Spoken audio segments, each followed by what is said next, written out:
Hello everyone and welcome to Wild Rift patch 3.3b. Here are the official patch notes from Riot themselves. This patch will be going live in about a few hours, I would say. It normally goes live at like 2 a.m. UK time or maybe a little bit later. It's basically going to be live the next day, but as you're watching this video, the patch notes have officially been released, and it also means we officially know the release dates of Samira and Sion. These are the next two champions that will be coming out to Wild Rift, as you can see, on the 26th of August, which according to today's date is 1 week and 2 days away. So very excited to see Samira come, especially to Wild Rift, because I think Samira is going to be a very cool champion. Very difficult to play at times. She is an AD carry. She is a duo lane champion, but she's like an all-in champion. She likes to dive in. She likes to play aggressive. She's very different to other AD carries. Other AD carries likes to stay at the back line. They like to do as much damage as possible, but with Samira, her playstyle is completely different. She likes to dive in. She likes to get as many stacks as possible on her passive to get her S rank, and when she gets her S rank, she can do that huge massive AoE ultimate. So very cool champion and a very different champion. So make sure you keep your eyes out for a guide for Samira and stay subscribed for that. And the same with Sion as well. Sion is also coming out 26th of August. Baron lane champion, a big tanky juggernaut, but you can also do a lot of damage. You can also build him as a full AD, kind of like assassin in a way, I guess. There are like a few videos out there from PC League of Legends where you can go full damage and do a lot of damage, like hide in bushes, use his first ability, and basically one-shot champion. So I might give that a try. But yeah, another cool champion coming to Wild Rift. I know Scoundrel is going to be very excited about that one. Right, moving on to some of the champions changes. Some of these changes you would have seen already from my previous video, the first look at patch 3.3b, but we're going to run through these very quickly just to see if any of them have changed. First up, we have Blitzcrank.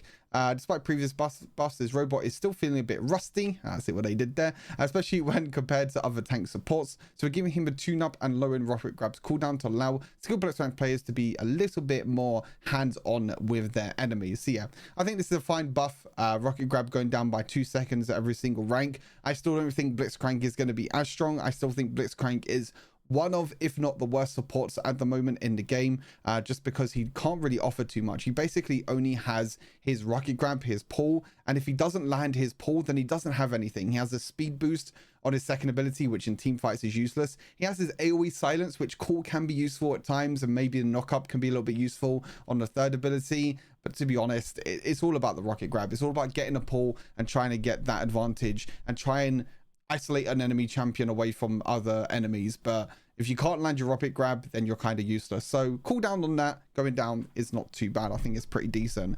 Gragas buffs is a little bit of a scary one. Very scary actually. They're buffing Gragas, even though in my opinion Gragas is still quite strong at the moment. They're buffing the maximum health on the heal on the passive from 6% maximum health to 7% maximum health. This is a buff to both support Gragas, that likes to build tank, and also barrel lane Gragas, that likes to kind of build a little bit of off tank at times.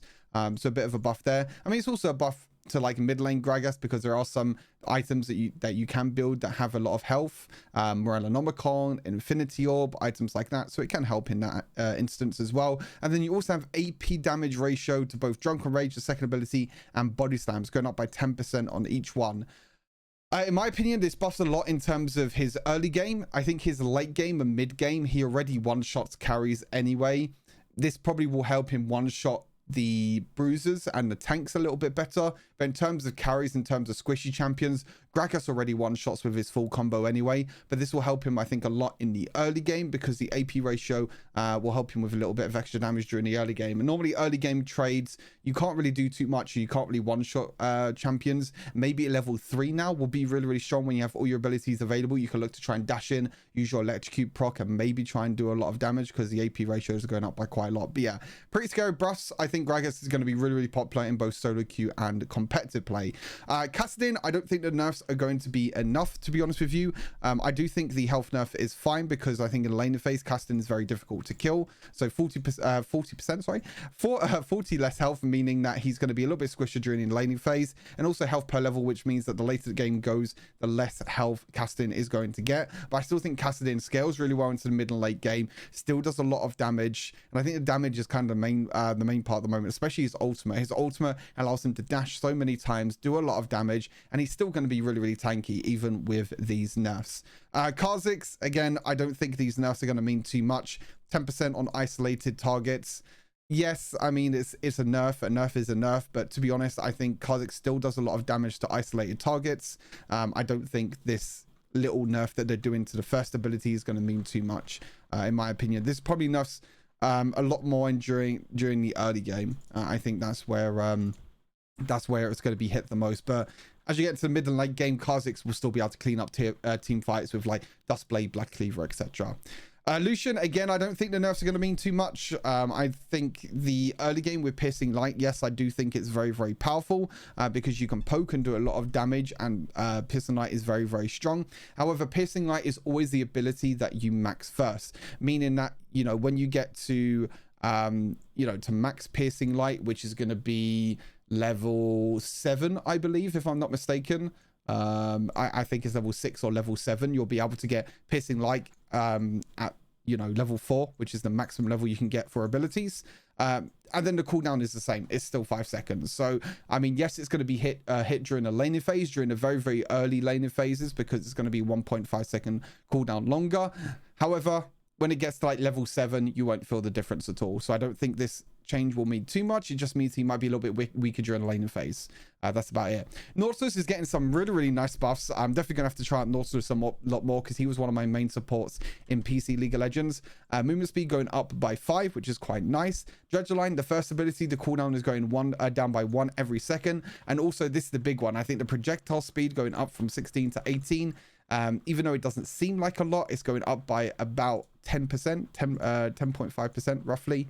Around about that much, maybe a little bit more. Maybe it's about 10.5%, round about that much. So really, really good. Projectile speed, I mean, this was one of the things with Nautilus. I felt like the first ability was really, really easy to dodge because you can see the projectile come in, you can easily dash away or flash away, or even use an ability to maybe counteract that instead. Very, very easy. You can use like Thresh Flay, for example, to counteract the Dredgerline. But yeah, really, really easy ability to dodge, so maybe the projectile speed will help with that. Then you also have the ultimate, the acceleration start time going from 2.5 to 1 seconds. We'll have to see how this affects the game. I'm not really too sure what the acceleration start time means exactly. I think it just means the start of the ultimate. I have to see how that works. And also the cooldown's going down by 10 seconds at every rank. Obviously, this doesn't include any ability haste that you're going to be building. I think you get ability from like Stally Seajar Warmogs, which is the standard build at the moment for support. So with the ability haste plus this as well, plus maybe you go Hunter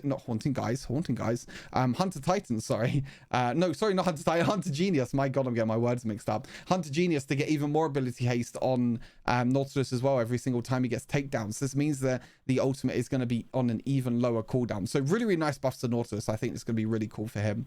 Shyvana, again, I don't think the nerfs are going to mean too much. Health per level is nice because she does get a little bit tanky as the game goes on. And also she gets a lot of healing from Conqueror, from Death Stance, etc. So her being a little bit squishier means that she can maybe get bursted a little bit easier. And then the burnout damage. This is going to affect her a lot in terms of the early game. This was also the ability that most people were maxing first in the laning phase. I'm thinking of PC League of Legends there. I was watching some PC League of Legends and I saw Shyvana top lane, so now I'm thinking of that. But in the jungle, this is what Shyvana players was maxing first, just because it clears a lot quicker, you do a lot more damage, and it's also the second ability that evolves as well, which means that you'll be dealing more damage with that. I still think this will be fine. Like I said, it will affect her a little bit in terms of early jungle clear, but as you get items, as you level up this ability, you won't really feel the difference.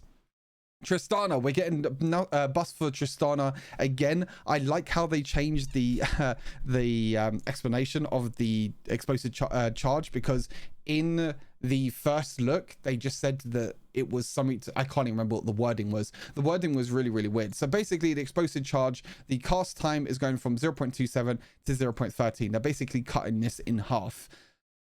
It might not mean that much, but it might mean that the ability is going to be smoother, which means that you might be able to get auto attacks, you know, off a lot quicker with the explosive charge. Again, this will have to be a lot of testing. We also have the new Dragon Trainer Tristana skin coming out as well, so I'm definitely going to give Tristana a try. And also rapid fire is going down by 2 seconds, sorry, at every single rank. Again, another huge buff for Tristana. Even though she's very difficult to play, she's getting more and more buffs, and I think there's just a matter of time before she gets insanely strong.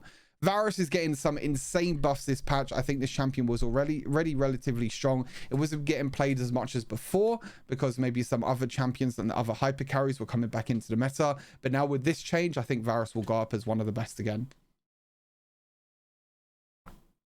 We have his passive, which is, instead of being 5 seconds duration, it's going to 5, 6, 7, and 8 seconds based on champion level. So level 15, you're going to get 8 seconds on the passive, which you don't know the passive. Yeah, Varus basically gets attack speed every single time he gets a takedown, and that gets cut in half every time he gets a takedown on a minion. But still, I think it's like 20 or 40% attack speed you get. So this lasting longer now means that after you use an ability, you still will have the extra attack speed there, which is quite nice. Blighted Quiver as well is going down to 16 seconds at maximum rank, which is absolutely disgusting. This honestly might be the second ability that you max now after your third ability. I'm not too sure. But third ability again in the early game is also getting a buff. I think these changes are absolutely crazy for Varus. I think Varus is definitely going to come back into the meta. It's going to be very, very interesting to see how things work out with him. Wukong, all they're doing is increasing the range, which his dash can make it over walls. Not really much there, just making it easier for people to dash over walls, which is fine. Yuumi, some shield changes to the passive, which I think was really, really strong, so I like the nerfs of that. And also the Zumi heals is also getting nerfed, so I do quite like the changes to both of the Yuumi nerfs, I should say. But I do think Yuumi will still be very, very strong. We'll have to see how she comes out. Now this rune class, it says cut down. This is the PC League of Legends term. It's actually Giant Slayer. I'll probably have to contact someone and let them know about that one. But basically this is a big buff. This big buff to Giant Slayer. Instead of having 1% per bonus damage per 100 bonus maximum health up to 10%, now it's 2% bonus damage per 100 bonus maximum health up to 10%. So that means that all the enemy champions need to build, or all the enemy champions need to have, is 500 bonus maximum health. Now, for example, Divine Sunderer has 400 health. That means that you're going to be getting 8% bonus damage to that champion that builds Divine Sunderer. It's crazy. It's basically like champion. That's basically champion at the end of the day. You also have like AP champions that like to build Morellonomicon, which has maximum health, and also Infinity Orb, which also has maximum health. Enchanter supports as well. Ardent Sensor also has maximum health. They also like to build Morellonomicon, which has maximum health. You have tank supports, which build a lot of maximum health. A lot of bruisers build maximum health. A lot of tanks. I think this rune is going to be very, very strong. I think this is going to be built on a lot of AP champions, because this is probably going to scale better than Gathering Storm now. And also some AD champions might build this instead of Hunter Vampirism. Again, we'll have to do a little bit of testing on that. Demolish is getting a little bit of a buff. 25%, instead of 25% of maximum health, it's now 30% of maximum health. I don't think Demolish is slightly underperforming. I don't really agree with that. I think Demolish is very, very strong. I think that with the changes to tower placements, which we'll see in a little bit, I think the Demolish is going to be very, very strong now. And you're going to be getting a lot of extra gold with Demolish, especially with the buff now as well, which is quite nice. Nimbus Cloak, again, I think it's going to be a very, very interesting rune. The duration going up by 1 second is very nice. And also the movement speed going up between, basically going up by 5%. 5% early and then 5% later, depending on the cooldown of your summoner spell. So basically the movement speed on Nimbus Cloak is based on the cooldown of the summoner spell. So if it's flash, for example, it means that it's going to be you're going to get more movement speed when you use the flash. If you smite, for example, if you have 2 stacks of smite and it's on a 3-second cooldown, that means you're probably only going to get like the 10% of movement speed. But still, the duration's gone up higher, the movement speed's gone up higher. I think this is going to be very nice. I think it's going to be really good on maybe champions like Varus. It could be very good on, even though So Hunter Genius is also very good on Varus. Jinx is another champion I think would be very good on. Vayne as well. There's a lot of champions that I think Nimbus Cloak will be very, very good on. Nullifying Orb getting a nerf. This is no surprise here, but the nerf is only to the base shield. So this means that probably bruisers won't be building it anymore because they don't really like to build a lot of bonus AD.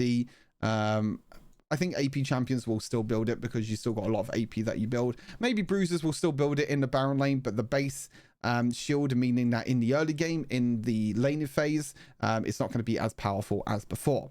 Now, these are the changes we did not see on the first look that we saw last Friday. Jungle changes. They're changing some things about elemental drakes. So basically what they're doing is they're nerfing every single drake. They think that elemental drakes are too strong at the moment, which I do agree with. I think when you get 1 or 2 dragons in the game at the moment, the game feels really, really hard to come back, especially if you get Infernal and Mountain. Mountain was very, very strong. If you got them 2 dragons, it's really, really difficult. That means you were getting 12% armor, 6% magic resist, and you're getting 8% bonus ability power and attack damage, which was absolutely disgusting. I don't think Ocean was really that strong, but I think Infernal and Mountain Dragon were the strongest. So what they're doing, they're nerfing Mountain Dragon by a lot. They're nerfing it by basically half at every single one. Yeah, they're nerfing it by pretty much half at every single. So 1 dragon at 2 dragons, they're nerfing by half. At 3 dragons, they're nerfing it by 6%, the armor. Then magic resist is going down by like 1%. 1%, 2%, 1%. Yeah, that's basically all it is. So they're nerfing armor by a lot. They're nerfing the magic resist by a little bit. I think this is a good change because I think Mountain Dragon was definitely very, very strong. Infernal Dragon, they're also nerfing by 1%, 2%, and leaving 3 dragons the same, which is quite interesting. I still think having 3 dragons having a big buff is fine. I think the 1 dragon as a 2 dragon buffs were definitely definitely too strong. Then Ocean Dragon are nerfing by 1%, 2%, and 1% again. So yeah, nerfs to dragons, making it so maybe Rifthold is going to be more of a priority now, which is quite nice. And they're also buffing Elder Dragon. I don't think Elder Dragon was as strong as before. So they're doing the burn damage, sorry, per 1 second from 60 up to 100, which I believe this is true damage. So it means it's going to be a little bit more scary. So nice changes, I think. I think these are pretty good. I think Dragon has been such a big priority, and I think it will stay a big priority at the moment. Even after these changes, I still think Dragon will stay a big priority. We'll have to see how that happens. System changes. Again, some changes here that were not in the first look, which I'm quite excited about. Exhaust, though, the first one, the range going from 7 down to 5. This means that long range carries won't be able to exhaust at distance and being able to auto attack, especially AD carries. This is going to be a big nerf to them. I still think exhaust will be played on AD carries because bruisers and assassins that jump on top of you could just exhaust them. But this is basically mainly for that AD carry versus AD carry matchup. You had that long range exhaust that you can use plus the auto attacks on top of that, which are quite annoying. So this is kind of an interesting nerf to that. Turret platings. I like this change. I really, really like this change. I think the extra 30 seconds is actually going to be a big difference. And the reason for that, they actually mention it as well in here. We've also heard about some of the difficulties around using first Rift Herald to secure tower places due to the tight timings involved. I think this is going to be the big thing. I think some teams now will just get first Rift Herald and they will charge the first Rift Herald to the tower platings to get a lot of gold potentially in the Baron laner's pockets. This on top of the Demolish buff as well, meaning that you can get the first tower of the game very quickly with Zeke's. And this also means with Rift Herald. This is also going to be really strong now with the turret plating end timings going up by 30 seconds. So really nice. It means you can get a lot more gold in your back pocket if you can with the extra 30 seconds that you have on turret platings. Awesome. I love this change. I love tower platings in general. I think tower platings getting changed in patch 3.3 was one of the biggest changes in Wild Rift, and it's really cool. I really like how you feel like if you win lane, you can actually get a big advantage from it now by getting tower platings and getting like a free 120 gold every single time, which is awesome. Turret early game protection. Now the early game turrets have become more durable as you damage them due to tower platings. We're relaxing some of the previous restrictions we had around early turret takes. Okay, so mid and Baron lane turrets, before they got plus 50 armor and magic resist for the first 3 minutes. They're still getting plus 50 armor magic resist, but it's only for the first 2 minutes. Okay, so this basically means now that after the 2-minute mark, the mid lane and the Baron lane towers are going to be easier to take. Again, this also means that you could just like rush the Rift Herald. I mean, you could have done that anyway this patch, but next patch is going to be even nice. You know, that means that the jungler can come up to Baron lane after 2 minutes into the game, and they can easily try and take that first tower of the game, maybe even potentially before Rift Herald. That has happened in some of my games. There has been some situation where the first tower gets taken like before the first Rift Herald spawns, which is really, really nice. So I think this is another cool change. It might make things very, very interesting.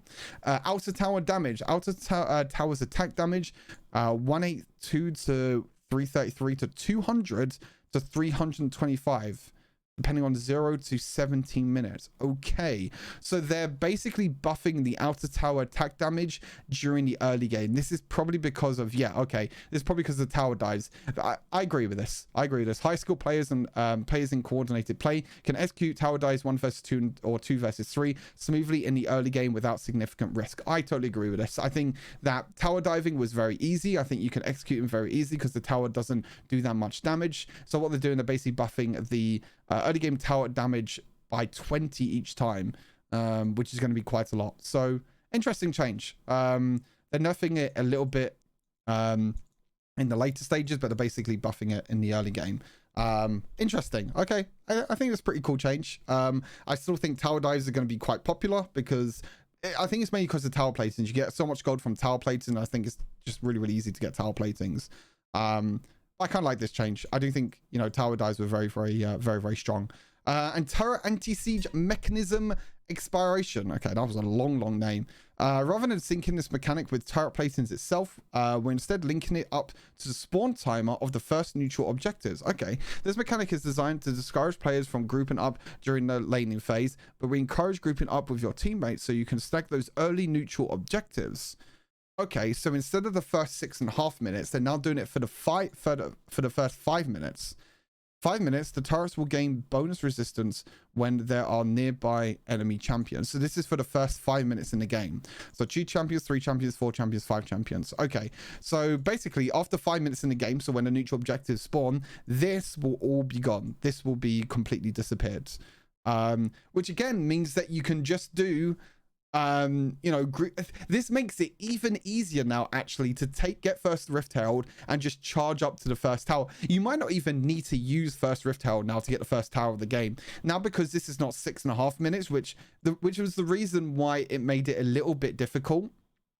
So not only is the first the 50 armor and magic resist going after 2 minutes here, you're also having after 5 minutes the grouping up mechanic in towers is also going down. So this is going to make things really, really interesting. So if one team groups to the dragon, it means that you could potentially get 1, even 2 towers whilst the team is getting tower, because maybe the barrel laner can push up in the top lane. You can then use Rift Herald in the mid lane if you want to instead. You might not even need to use a Rift Herald at the first tower to get that down. You can save up for the second tower instead.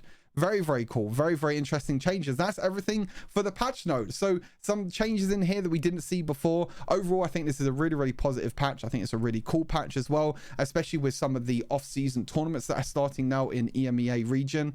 Sion coming out, Samira coming out. I think it's going to be a good time for all Wild Rift players. So yeah, thank you all for tuning into the video. As always, make sure you like the video, subscribe for more Wild Rift content as well. We'll be doing Samira and Sion guides when they come out, so make sure you stay tuned for that. Take care, and I'll see you all in the next Wild Rift video.